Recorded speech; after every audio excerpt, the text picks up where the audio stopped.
Hi, Sean here, one half of Sean and Kiara. We are the co-creators of Lucy in the Sky, a graphic novel for middle grade readers published by First Second. Our second graphic novel, Rhiannon, will be out in October of 2025. If you like the things we do, please consider supporting us by becoming a paying member of our Patreon site for $4 a month. And if you enjoy videos like this, hit the like and subscribe buttons, as it'll help us build this channel. Thank you, and enjoy the video. Hello, and welcome back, everyone. After a really long hiatus since the last reading Tintin that we did. The summer was pretty busy, and then the beginning of the school year for me as a teacher was busy as well, and my wife and I have the release of our new book, Rhiannon, coming up later on this month. So I've had my hands full and haven't been able to put the time into doing these videos, but we're getting back into it now, and we've just got a few more to go to finish it up. Let's see, Tintin in Tibet, and then we've got 3 more of the completed volumes, and then plus Tintin and Alpha Art, which was the last uncompleted Tintin adventure, and we'll certainly take a look at that. The Tintin in Tibet. So this was, I believe, one of the earliest adventures that I read when I was a kid. I didn't have my copy. This is the copy that I bought eventually for myself, and this would have come out in the 80s. So I would have read it originally, probably at my cousin's house in Canada. As I mentioned before, when I was a kid, these books weren't really widely available in the States, and so I discovered them when I would go to visit my cousins in Canada during our summer vacations. And I'm sure that I clearly remember reading this one. There's a sequence in particular that sticks in my head that we'll see.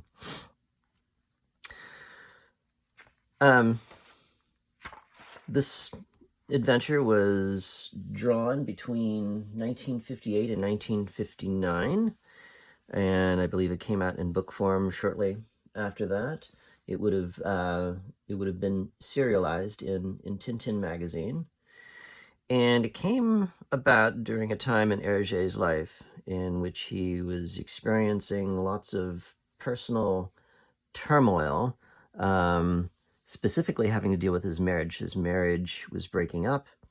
He was having an affair with a woman who worked at the studios, Herge, and they would eventually marry. But he was going through a difficult time, and apparently suffering from nightmares in which he says he would experience these just vast plains of white, and was trying to figure out what that was all about.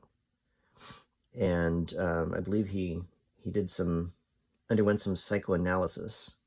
At any rate, he came to the conclusion that he had to get back to work. He was really working sporadically during this time. Herge would have these mental and emotional breaks, and then they would translate into physical ailments and preventing him from working for long stretches of time.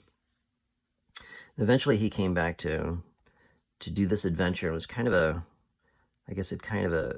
catharsis for him. And so we see these nightmares of vast plains of white translated into the Himalayan landscape, the snow. And so we start off this adventure. It's a adventure that takes place mostly in the Himalayas. We start off nice front page as well, the Tibetan script. He's always putting detail like this into his books. I always liked this when I was a kid, seeing the different scripts, the different languages, and that he took the time to actually do that kind of detail. And we see a little Tibetan a stupa, a kind of monument. We begin the adventure in the Swiss Alps, or maybe the French Alps. I'll have to check to see what town this is supposed to be in, which alpine town this is. And we see Tintin coming down from a hike in the mountains. Captain Haddock ridiculing him for wasting his vacation traipsing about in the mountains. He says mountains should be abolished. At least they stop all these airplanes bumping into every other peak. And he's referring to a story in the newspaper about a crash in Nepal. And here we read the newspaper story. Again, Herge using clippings from newspapers to give us a little bit of exposition. I always like this idea, the typesetting and all that. Of course, you can do this really easy on a computer nowadays, but back then you would have had to get this typeset and cut and paste it.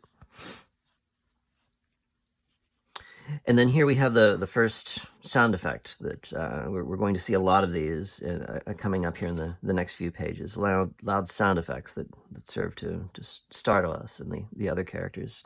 The first is a dong for dinner. So they're at dinner, and a nice sequence here where Captain Haddock is busy working out his strategy for the chess game they're playing. we get all of this thought about what he's going to do. He's very proud of himself, the movie he's about to make, and meanwhile Tintin is falling asleep. And then it's followed by one of these great half-page panels where you can just sort of sit and look around at what everybody is doing. And Tintin has just had a nightmare, and he blurts out, "Chang!" and it just upsets the whole room. The chess pieces, out of the box where the chess pieces are stored. Somebody has fallen over in their chair here. Jigsaw puzzles. Somebody's working on a jigsaw puzzle. The pieces are flying. The waiter in his coffee tray is spilling. The guy is loading up his pipe. The tobacco is going. The ashtray, the cards. Everybody, coffee in the face here. A kid jumping on the back of his mum. The ink from a fountain pen, or not even a fountain pen. It looks like a dip pen. There's the inkwell there. Making a big ink spot on the paper. Even like this woman, her hair is sort of kind of electrified. Everybody is startled except for one person. Of course, it's Calculus and his little dangling, dowsing pendulum. nice detail there. Totally oblivious because he can't hear a thing. He's deaf. He's deaf as a post reading his book. I also like that this guy back here. He's dressed as if he's right out of the Edwardian era or the Victorian era, late Victorian era. And even though it's 1959, it's still appropriate to put somebody dressed like that in there. It would still kind of make sense. It's sort of like the old Monopoly guy with the top hat and the monocle. I even like the design of the chairs here. I mean, the studios Herge, they really put the work into the backgrounds and these sort of modern looking chairs. And then afterwards, everybody is giving, all the people in the background of the panel are giving them the evil eye. Even as they're walking out embarrassed, the waiter is looking at him with a really disapproving stare. What culprits these are, these ruffians, these two ruffians. Anyway, Tintin explains that he had a horrible nightmare. He was dreaming about Chang. He said that he was calling out to him for help. It was all terribly real. And it's the first mention of his friend Chang since the Blue Lotus. It was the last time that we saw him, way back in the early adventure from the 1930s. Tintin, or Herge would do this. He would bring back old characters, and of course, this is a character that we hadn't heard from in quite a while. So the next morning, we see that Tintin has received a letter, and we see from the various addresses on here that it's come a long way. First from Hong Kong, and there to Marlinspike, and then to where they are, Vargas, it looks like.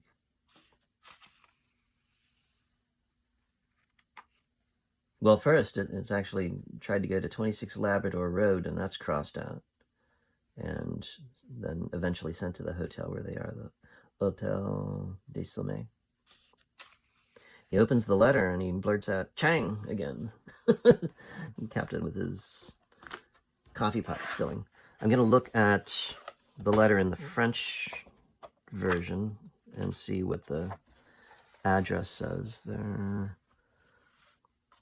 So in the French version, he still lives on Rue du Labrador.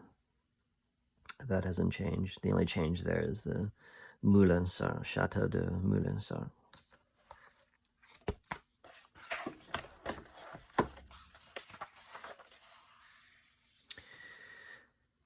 And Tintin is amazed that he's received this letter from Chang the morning after he's had this nightmare about him, and he reads that Chang is planning on visiting him.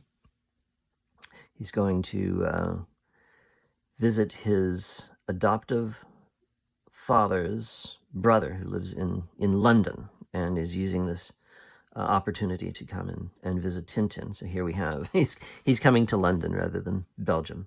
The English language translations are still resetting them as if Tintin lives in London rather than in Brussels. And he's so delighted that his old friend is coming to see him. He even grabs Calculus and starts dancing with him. "Chang's coming, tra-la-la." Of course, Calculus, who has not heard any of this, says, "Most reprehensible, Captain, to give this young man champagne in the morning." So Captain Haddock asks him, "When's he coming?" And he says, "I fly to Calcutta and then on to Nepal." And then Tintin realizes Nepal, the plane that hit the mountain. Surely that was going to Kathmandu. They check the morning paper, and there they have the confirmation, the grim confirmation that they need. Nepal air disaster, no survivors. And we read that among the missing is a young Chinese traveling from Hong Kong to London. The victim of this tragic delay is Chang Chong Chan. He was forced to wait overnight because he had failed to obtain a seat in an earlier aircraft, and he ended up getting on the plane that crashed. And Tintin is crushed by this news. And Professor Calculus still, that's what comes of drinking too much champagne. But then Tintin has a moment of inspiration. "No, it's not true. I know Chang is not dead. He's alive, I'm sure of it." He claims that in his dream was a sort of premonition that Chang is alive and was calling out for help. So he's determined. Now he's going off to Nepal. So here we have the reason for our next adventure, the start of our next adventure. And as always, Captain Haddock is very reluctant to go along. He's trying to reason with him that you must be sensible. How can you possibly save someone who's already dead? Chang is not dead. And then we hear Chang again. Nice little page turner there. These end of page panels always work to keep the story moving along. And then we see it's Chang is the name of this couple's dog, and Snowy is facing off with. They go up to their room, and again they hear Chang. This time it's the hotel maid who has a cold and is sneezing. But Tintin is convinced, despite Captain Haddock trying to talk him out of it, and he claims at the end, "I'm not coming, and that's flat, and when I say no, I mean no." 2 days later at New Delhi, Captain Haddock is getting off the plane with Tintin. They find that they have a little bit of a wait for their connection to Kathmandu, and so they decided to tour the town in New Delhi, and we see some of the sights. A little bit of research went in here to get the Red Fort, for instance. And Tintin is ready to go on to see a few. I like the two sort of vendors trying to get their attention on the sides here. Captain Haddock is reminding him of the time they got to get a move on to get a taxi to get to the airport. And they're walking down the way and they come upon a cow that's blocking the roadway. And he's asking them, why can't we move the old girl along? And one of the locals says, no, you don't want to disturb it. It's a sacred cow. Captain is undeterred, so he decides to try to step over the cow. And as he does so, it raises up and begins galloping off. Do cows gallop? Is that what you call how a cow runs? And off he goes into another mess, into the traffic, until the cow stops and he goes flying into the back, fortunately, of a taxi cab. He says, where to, Saab? Where? Oh, yes, to the airport. But not right away. I'm waiting for a friend. And here comes Tintin catching up. Again, that beautiful work, not only in the backgrounds, but of the vehicles. You know, nice rendering of the cars, always of the automobiles. It was a feature of the Tintin books. The vehicles were always so nicely done. They had one of the artists, well, probably a few of the artists at the studios Herge specialized in vehicles. Even this, the sort of the foreshortening of the vehicle. This is so hard to draw cars. I have such a hard time to this day getting cars to look right. It takes so long to you would think it's rectangular with a few circles on the bottom, but just even getting the wheels to look right is a real challenge. Here we see we're thinking this might cause them a delay, attack in the road, but they just narrowly miss it. But Captain Haddock has gotten something in his eye. Tintin is trying to get it out. And then his cap flies off. One delay after the other. Finally, they make it. Almost not in time. The airplane is about ready to take off, and they're running for the little outdoor stairway, whatever you call those. The people used to take on planes. I guess they still do for smaller flights. Haddock, who still has something in his eye, goes up the wrong one.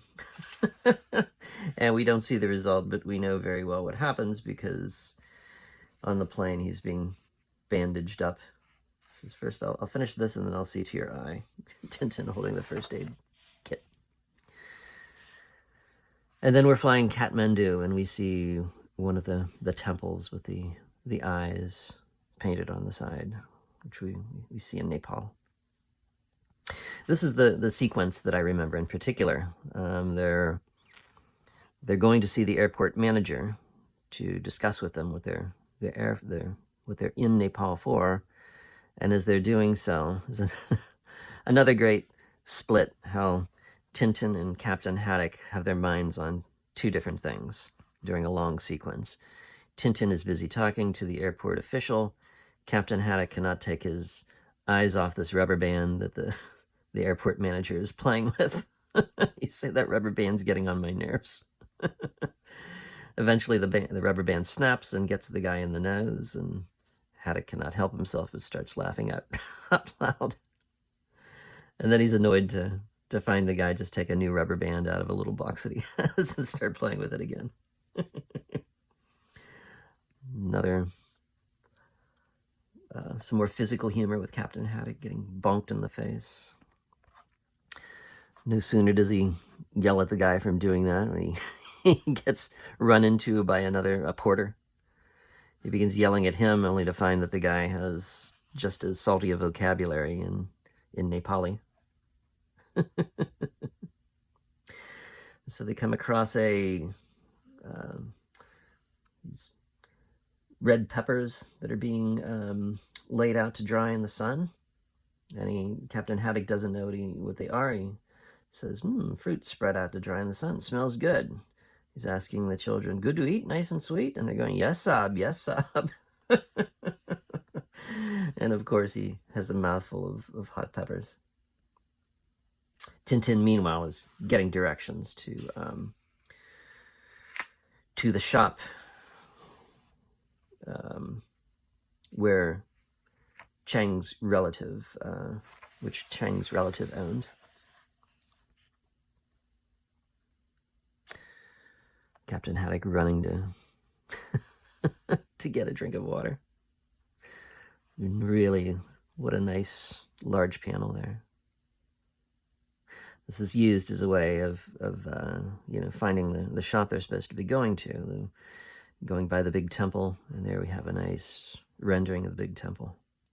So they find the shop with Chang's relative, and they say that we are friends of Chang, and the shop owner says, "Oh, he will have great happiness to see you," and they're surprised at this. So he takes them in and he calls, "Chang, some friends for you." He says, "My son, Chang Lin Yi." It's not the right Chang. He said, "Oh, I'm sorry, there's been a mistake. Our friend is called Chang Chon Chen." So, yes, you speak of our late lamented adoptive nephew. He's heard that, yes, he's died in an airplane crash. Tintin explains that he does not believe that he's died, and he wishes to find an experienced guide to take him to the crash. And the other Chang suggests, "Well, why not Tharki, respected father?" So they bring the guide Tharki in, and immediately we get a resounding no sub. He does not wish to risk all of their lives to search for a dead man. He says it's not possible for anyone to survive up there with nothing to eat. Haddock says, "You see, it's the Sherpa is absolutely right. Your idea is sheer lunacy." Tintin admits, "Well, you're right. There's no sense in risking all of our lives. I will go alone." So now Haddock is trying to talk Tintin out of making the trip by himself, and he runs right into the same guy who gives him another earful. And as they're packing up, Tintin goes to say goodbye to Captain Haddock, packing up his rucksack, goes to find him. Captain Haddock is loading up his with bottles of whiskey. He says, "Do you imagine one moment that I'd let a young whippersnapper like you go off alone?" So, of course, Captain Haddock is going to come along. And it turns out that not only that, but Captain Haddock has managed to convince Sherpa Tharki to change his mind. And so they all set off, and it turns out to be the porter who's been verbally abusing Captain Haddock is one of the porters who will be joining them on their trip. And so they set off. Nice, I love these long panoramic panels. You show the how the walk goes along. At first, of course, we have Captain Haddock whistling, taking the lead, and as is sure to happen, using up all your energy at first. He starts lagging behind until he's at the end. Ends up resorting to his bottle of whiskey, and that gives him the energy to propel him along to the front of the line again. He says, "Great snakes, he's off at full throttle. Not so fast, Captain." And again, he's now he's suffering from the effects of the bottle of whiskey, and he's run down, and he's beginning to fall asleep as he's walking. He's so far ahead of them, they can't be seen behind. And then we have one of these great dream sequences that Herge does. They're very, very surreal. And here we have calculus as the loud porter on a chessboard. That's really great. These little details, the sponge hanging off of his rucksack, and the cow as the chess knight. And he says checkmate as he bonks him over the head with one of his umbrellas, and he wakes up having run into a tree.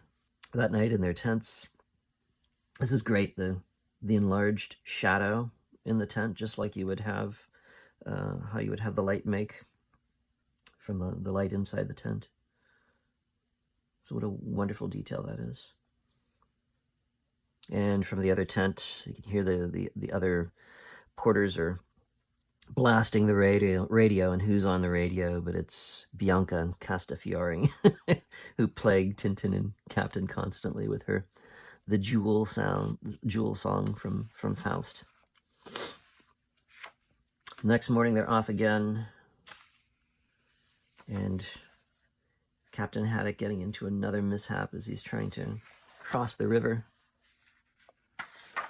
Or at least we think. We hear a splash. He says, "Good heavens, the captain!" But we turn the page and we find that actually he did make it. He did make it across. He's just throwing rocks into the stream. He says, "Look at me, over already without getting my feet wet either. How's that?" But Tintin yells across, "Just one thing. This isn't This isn't where we cross the river." Tharky says it's the second bridge. What?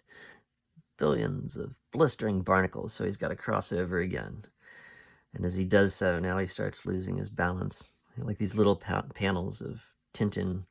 We don't really see Captain the whole time. We're seeing Tintin's reaction. It's great cartooning. Eventually he resorts to going over the rest of the way on all fours. And as they climb up, Snowy discovers something delightful. He's thirsty. Oh, what luck. A puddle of water. Funny, that water tasted odd. We know what he's drinking. We already know from the other books, Snowy's penchant for whiskey. And here now we have the Snowy's conscience battling it out. And the worst side of him wins out, sending the angel away. And so he follows Captain Haddock, lapping up the whiskey from the broken bottle in his rucksack, which is soaking the bottom of his rucksack. They turn around.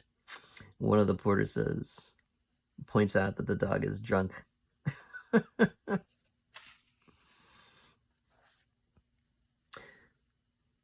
And Snowy's seeing the double vision. What are those four all shouting about? And then Snowy goes over the edge into the river. So of course Tintin has got to run down to fish him out again. And Captain Haddock has realized that his broken bottle has soaked his rucksack, and Snowy gets the scolding from Tintin. On they go. And we come across a monument here that is a khorton where the ashes of great llamas are preserved. And as Haddock begins to go around, the porters begin yelling as bad luck. If you pass right of a khorton, they tell him that it'll make the spirits angry. And so he says, all right, if it makes you happy, left or right, it's all the same to me, you know. And of course he trips on a rock and goes running out of control down the side of the mountain. And as he heads towards another one, they yell after them, "Keep to the left, Sab. Keep to the left, keep to the left. I'd like to see you do it." He runs smack right into it, knocking the top piece off into his rucksack. Not on his head, but into his rucksack, where we hear more glass breaking, more of his whiskey being shattered. The next morning, they're coming down out of the mountains and into a jungle. And the following night, back up into the mountains again. And the Tharky says, across there is Tibet. The airplane wreck is there. We'll arrive there tomorrow, but now we eat. And as they're eating, they hear a wail or a ha ha ha, some sort of strange sound. What is that? The porters begin shaking. It's the Yeti. Yes, that is the Yeti. The Yeti, the abominable snowman? Captain Haddock poo-poos the suggestion. He says, "You not laugh, Sab. Yeti is real. I not see him, but I know." He says, "I know another Sherpa who has seen him. He was much afraid. He ran away. He's very strong. He kills yaks with his fist. He's very bad." I hear it again. And as he begins to open his bottle of whiskey, one of the cook comes and says, "No, you not drink, Sherpa. Why not? Against your principles?" "No, the smell of alcohol. the Yeti loves alcohol, and it'll attract him. Captain Haddock storms off. He says, "It'll take more than an abominable snowman to keep me awake, I can tell you." He goes into his tent, and we hear a yelp come from his tent. Turn the page to see what has happened to him. And it turns out he's caught his beard in the zipper of his sleeping bag. Tintin releases it very painfully. Captain Haddock's trying to find a bottle of whiskey that he had, and he remembers that he left it where he was having dinner, and it's gone. They realize that it's the Yeti who came to get it, and this has shaken the other porters. They're now refusing to go any further. So Tharki goes to try to deal with them. They're afraid that the Yeti has been fueled by alcohol, and this will make him murderous and kill them all. Tharki ends up shaming them. He says that when they come home to the village, he'll tell everyone that they have chicken hearts and that the village will laugh at them, and that Tintin and Haddock are very generous and that they'll pay them well. So they've convinced them for the time being, and up they go now into the snow. They've got their snow gear on. And here we come across for the first time the footprints of the Yeti.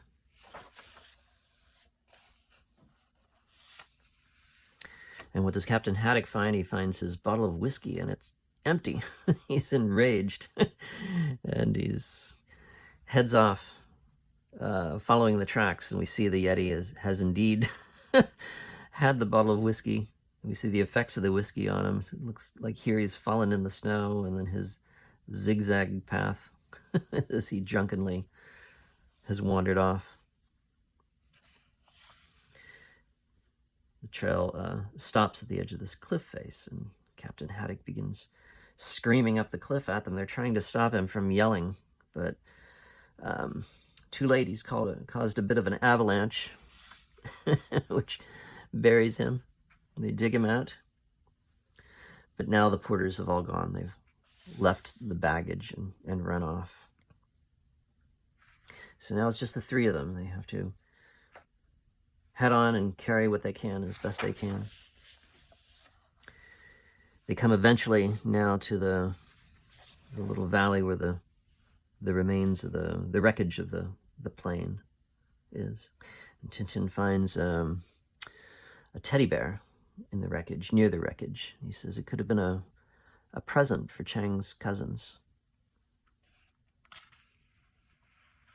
This shakes Captain up. He blows his nose, but again, careful, Sob, avalanches. Snowy has managed to grab a whole chicken from the wreckage, but it's frozen solid. Tharki says that we camp here tonight and tomorrow return to the valley.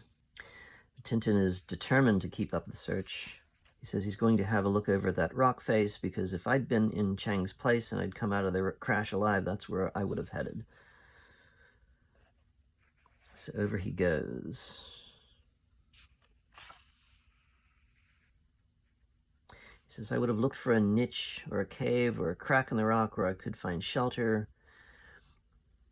But if that's what Chang did, why didn't he come out when the rescue party arrived? That's what puzzles me. Unless he finds the mouth of a cave. Wandering in the cave, his suspicions have been validated. He finds a rock where Chang has carved his name in both English and Chinese into the rock. Now he knows that Chang did, in fact, survive the wreckage. He begins calling out, Chang, Chang. But as he calls, bits of ice begin falling off. And when he comes out, he sees that now it's snowing.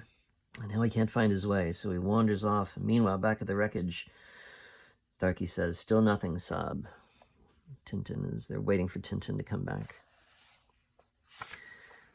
In the blizzard, Tintin sees someone in the distance. He thinks it's Captain Haddock, and he says, look, saved, someone there. Ahoy, Captain, Captain, Captain. But whoever it is running off. And then he falls into a hole where the snow has collapsed. 2 hours pass by. It looks like Tintin is a goner. Snowy is staying by the hole, howling for the dead, getting covered up in the snow. So the storm has passed, and inside the wreckage, Tharky and Captain Haddock hear Snowy's howling. They go off to look for him. They find him nearly frozen, covered in snow, and they find the hole where Tintin has fallen. He says, "We simply must try to get him out of there, Tharky." He says, "Lower me into the crevasse, Sob, and I'll show you what to do." And as Captain Haddock is lowering Tharky into the crevasse, he hears to the side it's Tintin, who is not in the hole at all. Haddock lets go of the rope, and they grab it just in time to save Tharky from falling. Tintin describes how, after he'd fallen into the hole, he began crawling along the bottom of the crevasse, which gradually sloped upwards, and managed to get out. It was just a dozen yards away from where he had gone in. And then he asks Haddock, "Well, I don't understand. How could you have passed so close to me in the blizzard and yet not seen me?" And Captain Haddock says, "Me? Well, I never budged from the plane." He says, "Well, who was it that I saw?" He says, "You saw the Yeti, Sob, no doubt." He says, "There's great dangers for us here. We go down to the valley now." He says, "Besides, no one is alive up here." But then Tintin reveals to them that, yes, Chang did survive. I saw his name carved into the rock. Haddock says that you were right all along. So the next day, Tintin shows him where he found the cave, but the landscape has changed with all the snow. And they're trying to poke the snow to find the entrance to the cave. Haddock is about ready to give up. He's had it. He's frustrated. And as he sits down, he finds the entrance to the cave. And so Tintin shows them the rock, but Tharky is convinced that, yes, your friend survived, true, but afterwards the Yeti killed him. But Tintin says, well, in that case, there'd be some traces. There'd be bones, remains of some traces of the tragedy. He can't even bring himself to say it. And up behind him comes Snowy with a bone. He says, "See, Sob?" He says, "Oh, no, but it's a bone of an animal." He said, "There should be others here as well." And they find a stash of bones of birds and rodents. But Tharky is still convinced. He says, "Well, perhaps he ate Chang somewhere else." And they try to convince Tintin, well, even if Chang is alive, where would we search for him? This way or that way? It's nice, the little, like you get the whole landscape here across these three panels. Tintin is about ready to give in. He says, "Tomorrow we'll start making our way back to the valley." And as he looks back, "Goodbye, Chang, goodbye." As he looks back, he happens to catch sight up on the cliff face, a bit of rag, no, a scarf. He says, "You're right, Sob. It's absolute proof that Chang is alive. He's even shown us the way to find him." But Tharky says, "No, I promised to guide you to the airplane. I kept my word, but now I'm sure that Chang is dead, and I'm going to go back down." And Tintin says, "But the scarf," he says, "that's not proof. Only a real climber could scale such a rock face." He says, "You need special boots and ropes and other things, and Chang did not have those. He could not climb up there." So Tintin says, "Well, what about the scarf?" He says, "I don't know, maybe a storm blew it up, or the Yeti perhaps took it up there." But he says, "Chang is dead." And all of a sudden, Captain Haddock, who's been scanning the area with the binoculars, says, "Thundering typhoons, there he is, it's him." But it's not Chang he's talking about, it's the Yeti. He spotted the Yeti. He says, "I'm sure of it, a sort of enormous monkey with a huge head like a coconut." He must have sensed that he'd been spotted, and he bolted like a rabbit. Tintin asks, "Well, are you going on with me?" And Captain Haddock says, "It's sheer lunacy, but I'll go with you. I've got a little score to settle." He's still upset about the whiskey he's stolen. But Tharky is convinced that there's no way they'll find Chang, and he's going to go back down, so they decide to settle up with Tharky. And meanwhile, Captain Haddock begins to set up their little camp stove, and as Tintin is calculating how much he owes Tharky, there's an explosion. Again, Captain Haddock has managed to cause some disaster with the camp stove. And so as they head off again, Tintin is dismayed to find that Captain Haddock is following Tharky. He's now changed his mind. He's had enough. He's going back. And Tintin decides to use this ploy I think he's used before. He says, okay, well, that's all right, but before you go, would you mind getting the flask in the back pocket of my rucksack? I'm terribly cold, and I wouldn't mind a drop of brandy. He said, did you say brandy? You still have some brandy? So, oh, yeah, it's a little bottle. Perhaps you'd like a drop too, Captain? Would I? What a question. Of course, he glugs it all down. Oh, dear, it's empty already. He says, well, what about me? Oh, you know, alcohol is very bad for young people like you.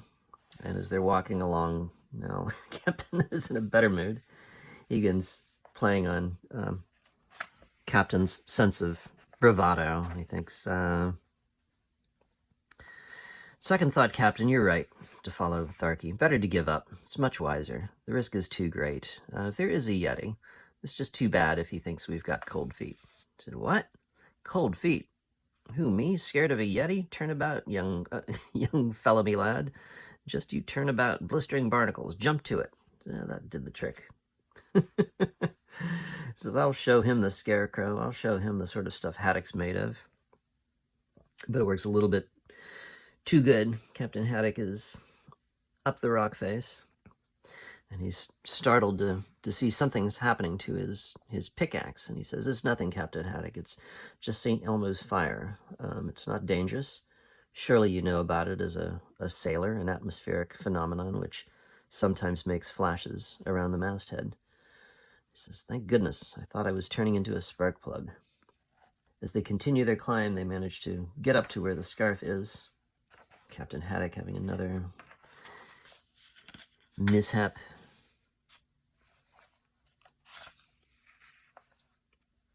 And Tintin, this time Tintin cannot pull him up, and we see a rare moment of heroism from Captain Haddock. He says, well, it's no good for both of us to die here. The only thing is that we cut the rope.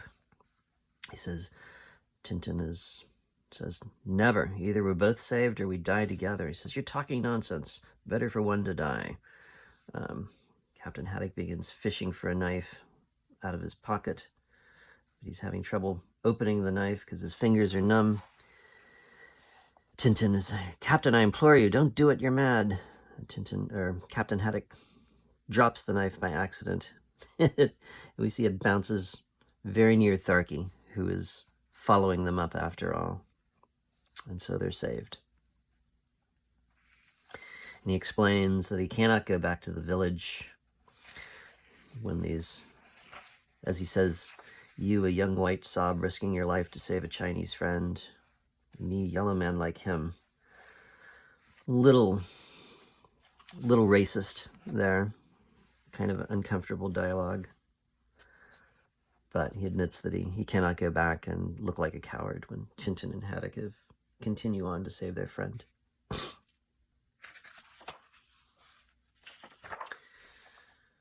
And here we have as night falls and the wind picks up, Tintin's tent gets blown away, and again we hear the sound of the Yeti, and we get our first actual look at the Yeti. I like our first look is kind of ghost-like. We don't actually see him. We see his feet sticking out of the tent as he runs off. And ouch, we see he's run headfirst into the rock.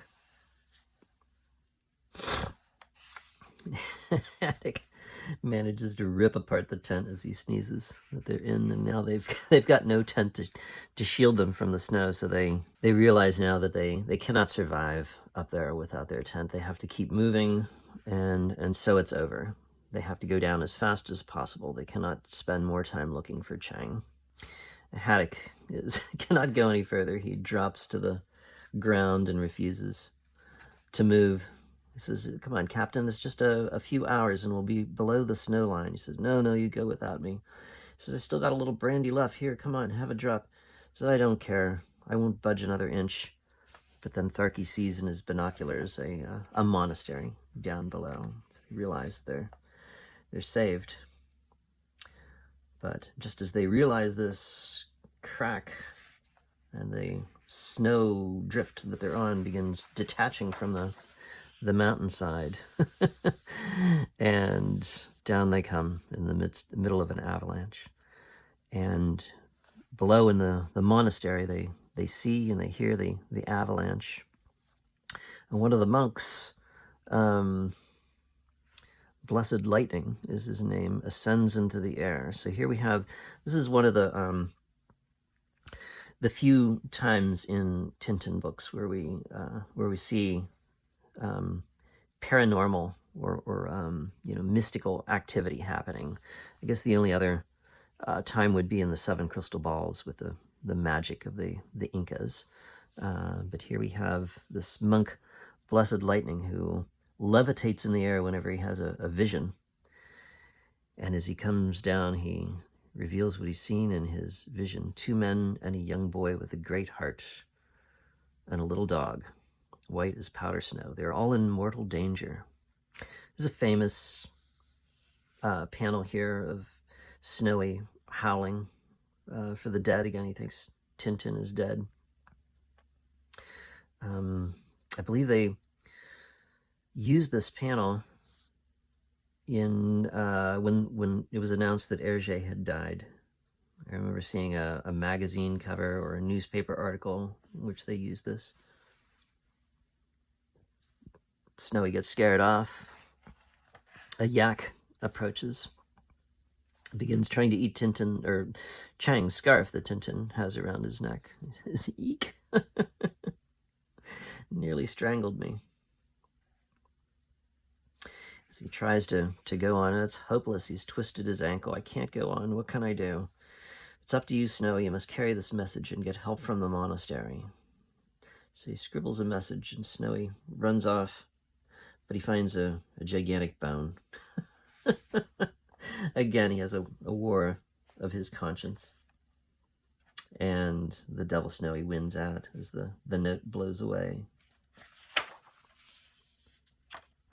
But then he realizes, he comes to his senses, the message, where is it? It's vanished. Well, he must go to the monastery without the note. So as he runs up, he begins barking and tugging at the robes of the young novice here. He begins screaming, a mad dog. Guards of the monastery end up hitting each other with their sticks as Snowy runs through chasing the boy. And they corner him. But one of the other monks yells, no, it's undoubtedly Powder Snow, the dog that Blessed Lightning saw in his vision only a little while ago.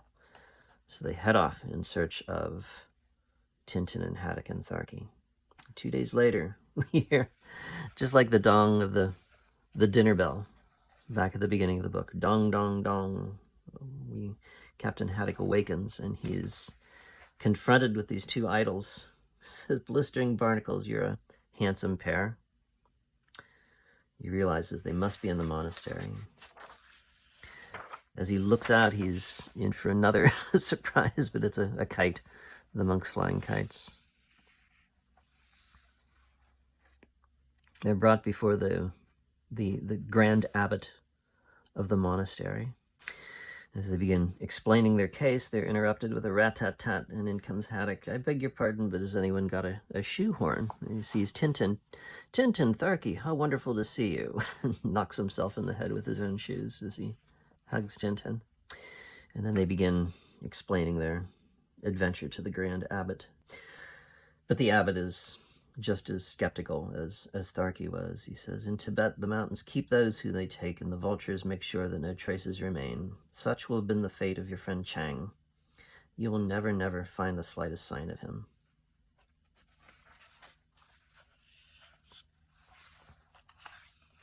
Yes, brave young man, you must abandon all hope. Never again will you see your friend so dear to your heart. And so the Grand Abbot offers them to join a caravan that's bound for Nepal, and he invites them to join the caravan on their way back. And next morning, they're about ready to set off. And as they go, Blessed Lightning comes to Tintin holding Chang's scarf. As he's holding it, he again begins levitating. He's going into another trance, and he says, I see the horn of the yak. Below the eye, a cave. I see a boy. The scarf belongs to him. He's lying on a couch of juniper branches. Alas, he is possessed by devils. He has a fever. But who is this approaching him? I cannot see clearly. Ah, now I see better. Ah, the Migu. And Tintin asks him to say, what is he talking about? Where is Chang? But the monk doesn't remember anything of his vision once he's come out of the trance. And he says, I do not understand what you mean. Please, you left the scarf. Go in peace, young traveler. But Tintin is left with this vision. He's convinced that the monk has seen Chang in his vision. But Tintin goes to the abbot and explains the vision. And the abbot says, yes, the Horn of the Yak, there is a mountain of that name. He describes the rest of the vision, including the Migo. And the abbot says, then your friend would be better if he were dead. For if he is a prisoner of the Migo, and the Migo never surrenders his prey. But Tintin is convinced that he must go off again with predictable results from Captain Haddock. So Tintin heads off on his own. He comes to the village the abbot mentioned, and he goes to the village headman. And while he's talking to him, we find that Captain Haddock has again decided to join Tintin. So off they go together, and Snowy has picked up the trail. Off we go, the last lap. And we are near the last few pages of the book. They come to the Yak's Horn, the mountain called the Yak's Horn, and they decide to set up camp to keep a lookout for the Migo. 3 days later, we've been here for 3 days waiting for that confounded Migo of yours to poke his nose out. They still haven't found him. But then they hear a yell in the distance, and sure enough, they see the Yeti. So Tintin has decided he's going to follow him to his den. They climb the mountain, and they find the cave where the Yeti has gone into. Captain Haddock has let Tintin go off alone, and now he's having regrets. I should never have let him go off alone. I only hope nothing goes wrong. And we see coming up in the distance, of course, inside the cave, Tintin does indeed find his friend Chang on branches of juniper, just as Blessed Lightning had described. And Captain Haddock sees the Yeti returning to the cave. He tries to whistle to warn him, and he finds he can't whistle. Finally, he yells, Tintin, Tintin, look out, just as the Yeti comes in. The Yeti is howling and raises his arm and comes at Tintin just as the flash on Tintin's camera goes off, stunning him, causing him to turn tail and run out, running over Captain as he does so. We at last get our good look at Herge's version of what the abominable snowman must look like. And so in the end, they manage to get Chang after all. Chang explains his ordeal, how the Yeti had found him, and in fact kept him alive all this time, and that he would indeed have been dead if not for the Yeti.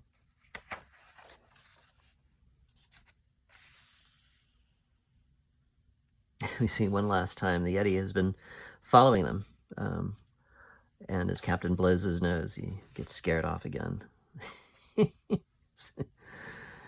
Captain Haddock shouting his curses after him as he runs. And Tintin says, you said poor snowman, how strange. The only one who knows him, and you don't call him abominable. Of course not, Tintin. He took care of me. Without him, I'd have died of cold and hunger. And as they come back to the village, they're welcomed. And then they're met by a procession of the Grand Abbot from the monastery. And he says, Greetings of great heart. Following our custom, I present you with this scarf of silk. Blessed lightning told us of your approach, and I have come to meet you so that I may bow in deference before you. Before me, Grand Abbot, but yes, what you have achieved, few would have dared to undertake. Blessings upon you, great heart, for the strength of your friendship and your courage and your steadfastness. And you too, rumbling thunder, blessings upon you. And, of course, Captain Haddock cannot resist the temptation to blow in the gigantic horn that they're carrying. He says, oh, sorry.